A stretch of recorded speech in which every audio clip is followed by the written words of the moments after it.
was maar amper 7, het kleine blonde ding. En op een zekere avond, voor zij naar bedje ging, toen toonde ze haar mammy een doos met chocola.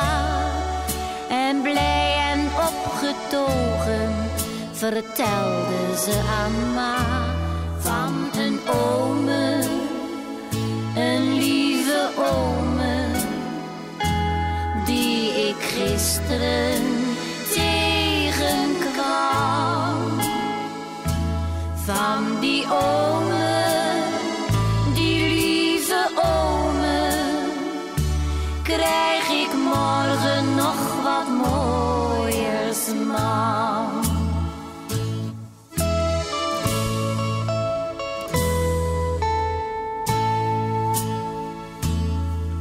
De moeder lachte even en dacht er niet bij na.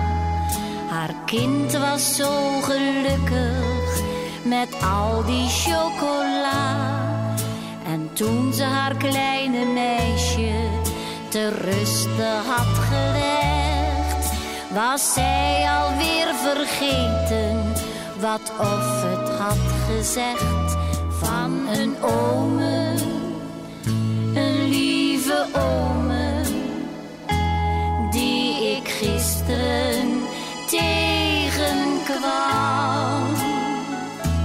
Van die ome, die lieve ome, krijg ik morgen nog wat mooiers, mam.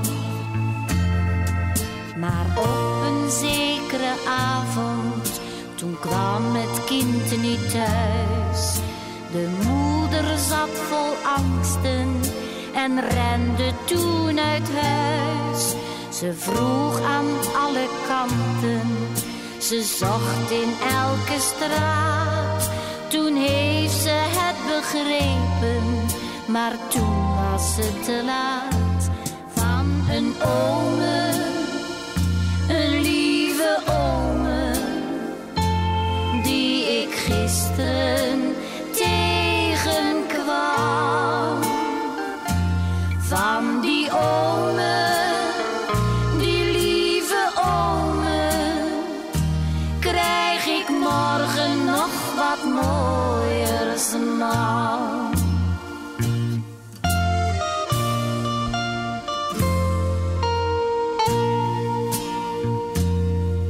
O moeders, als uw kinderen iets krijgen op de straat van een of andere ome, geef hen dan deze raad. Vertel hen dan toch even wat vaak al is gebeurd, waarom zoveel ouders zo lang hebben getreurd. Van een ome, een lieve ome, die ik gisteren